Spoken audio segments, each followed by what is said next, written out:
Annie from Anniegurumi, and today I am showing you the newest yarn shipment that I received from my friends at HobiumYarns.com. I was very interested in this yarn. It's called the Himalaya Dolphin Baby. It's a chenille yarn that seems to be very popular within the amigurumi world right now. My friend Tommy from Snips and Stitches, I'll link him in the description box below, highly recommended this because it's super soft and snuggly. So I'm very excited to use this for my amigurumi series and make something together with you, trying out different kinds of yarns together. Now this yarn comes in an array of colors, and these are some of the colors that I happen to pick. I picked this lovely kind of pastel looking yellow, and actually some of the colors they sent me to try out, which is really great. This is a beautiful kind of like a seafoam green. If you're looking for the exact colorways of these, let's see here. This colorway is 80347. This beautiful yellow is 80302. It's a lighter yellow. It's not that bold yellow that you see in like bumblebees. Of course, I asked for white because a lot of accenting, embroidery, and things like that. White comes in very handy. I also wanted to talk about what the material is. It's 100% micro polyester, as well as being 100 grams, 120 meters. So it's a pretty good amount of yarn.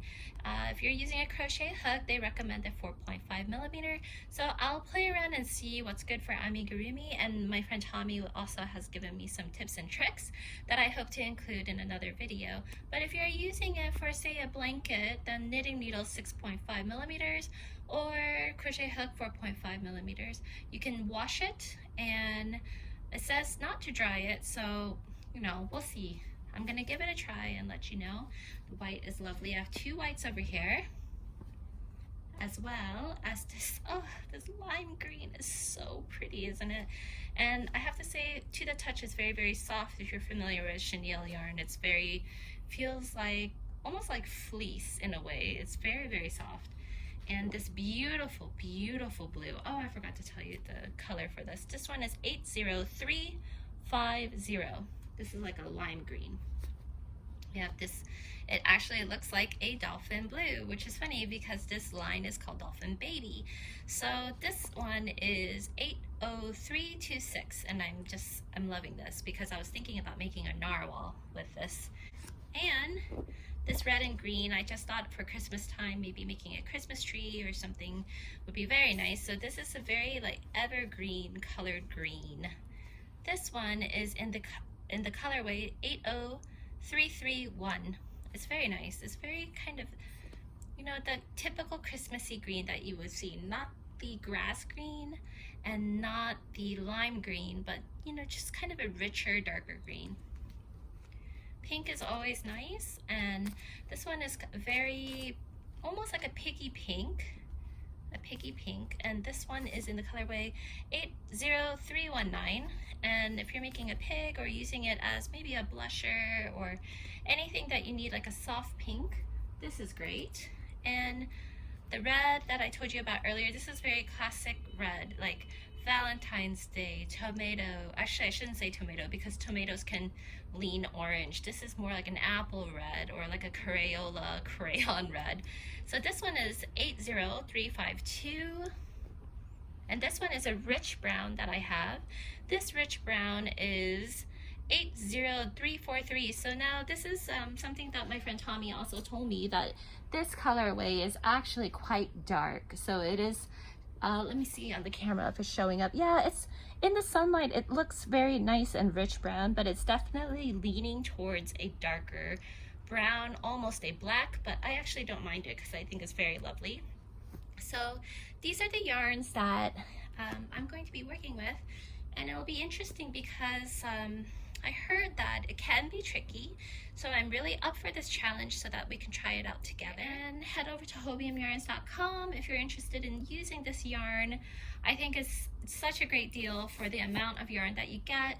The quality is very nice. As you can see, it's nice and fluffy, and it's very even. I don't see the single strand in it at all. It's very fluffy, very consistent, which I like, and they have a wide range of colors. Previously, we were working with the Yarn Art Gene Plus, which is an excellent yarn for beginning amigurumi because it is thick and it doesn't split. The yarn itself will stay together pretty well. The stitch definition is very good. So when you're starting off with amigurumi, that is a nice yarn to start with, I would have to say.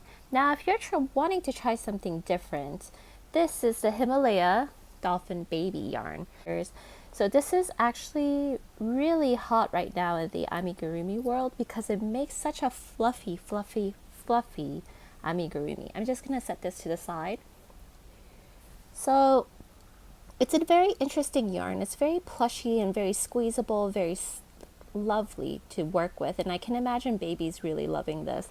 So one of our previous episodes, we had this pig that we made together, this snuggly pig, and the pattern was actually showing this yarn on Hobium Yarns website, because actually it is the exact same pattern. It's so interesting, isn't it, how different yarns can show you different things, but it's just a preference on what what you're feeling at the moment. If you want something nice and clean, clear stitch definition, Yarn Art Gene Plus or any other cotton yarn will be the way to go. But if you're looking for something that's more like a snuggle buddy, I think this yarn is really excellent. My friend Tommy from Snips and Stitches, which I will link in the the description box below, recommended this yarn to me because he said it's very nice and lots of people really, really like it. So I was asking him for some tips about this yarn.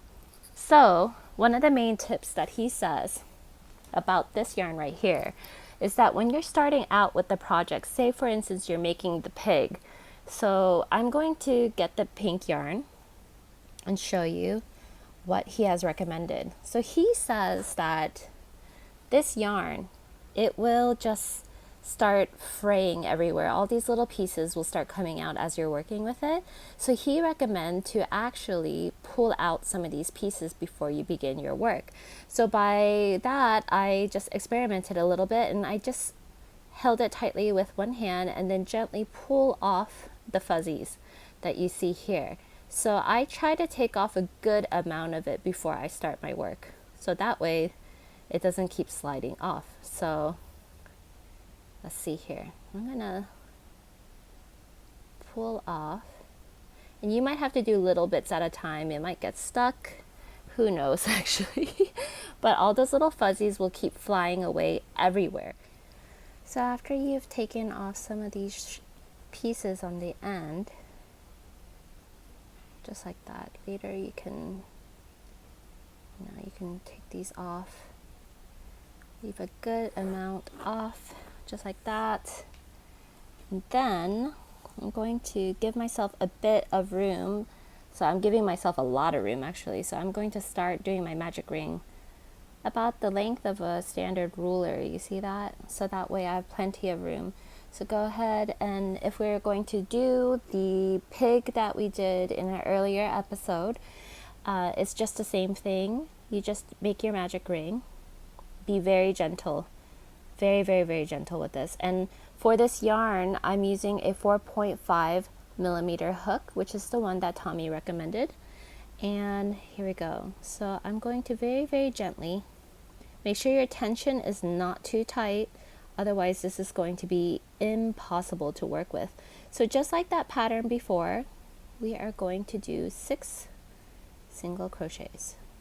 And you can find the pattern for free on Hobium Yarns blog, or you can go to my shops and purchase it for a small fee, and then you'll be supporting my small business, which I would really greatly appreciate, but no pressure. Okay, so we have 6 here, and now I want to tighten that up a bit. So what I'm going to do is I'm going to find that long tail that is abnormally long than we normally would. I would gently going to pull it. So with chenille yarn, you have to be very, very gentle. So I'm going to pull it to close the magic ring. So just feel for it and gently pull. So for me, I gently pulled and now it's closed. Be very, very gentle because the yarn itself, it can snap and break. So you have to be very, very careful. So now if you're going on to the next round, just as if we were going on the next round of the pig, it would be increase around. I strongly, strongly recommend using a stitch marker. So I'm just going to find the stitches here. So I can actually see the stitch right here. So I'm going to go into the stitch as normal. So that's my first one. I'll place the stitch marker right there.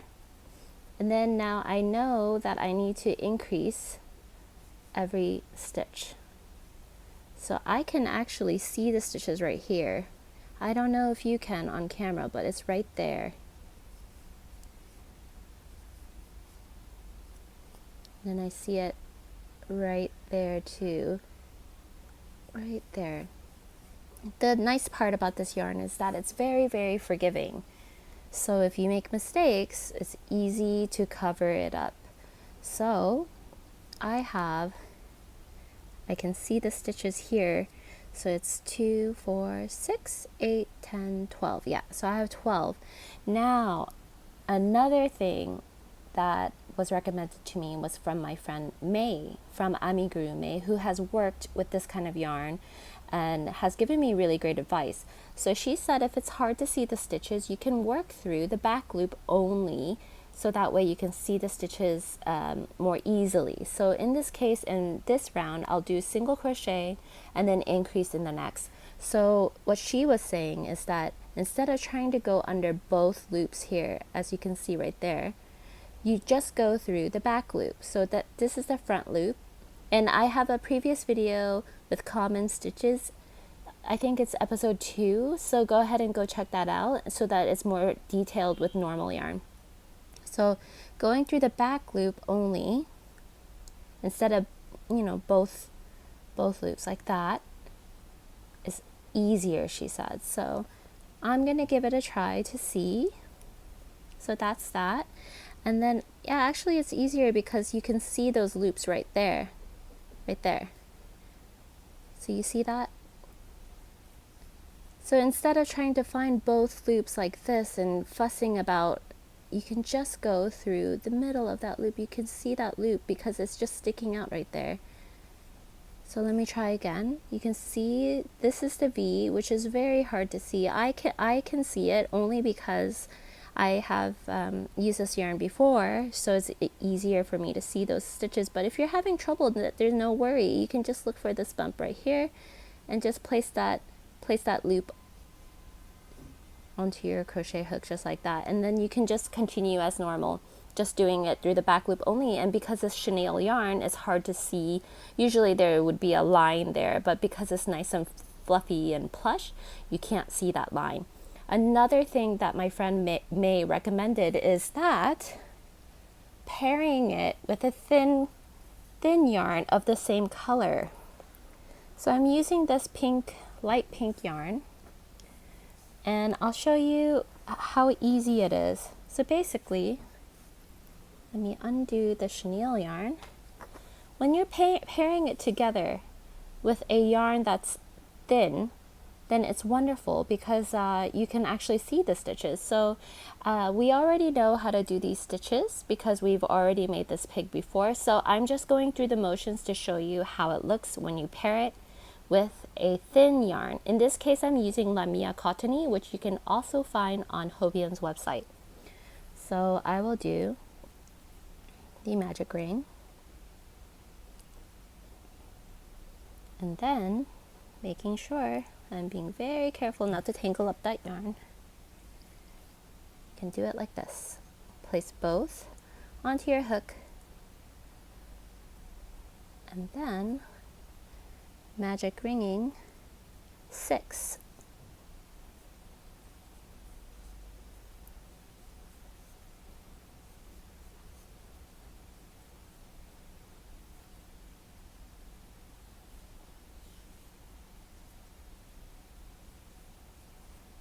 So now as you can see the stitches more clearly. Now imagine if you were using a yarn color that was exactly the same color. You would still be able to see it, but it would be harder to see when it's all worked up. So I'm going to go ahead and show you how it looks. Let's see here. Let me do another round just so that you can see how it looks.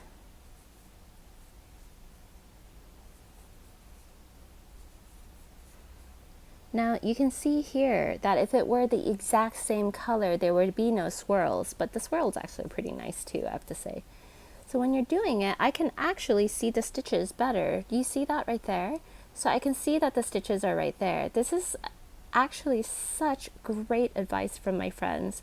Both Tommy and May are really good friends of mine and have really helped me grow as an amigurumi maker and designer.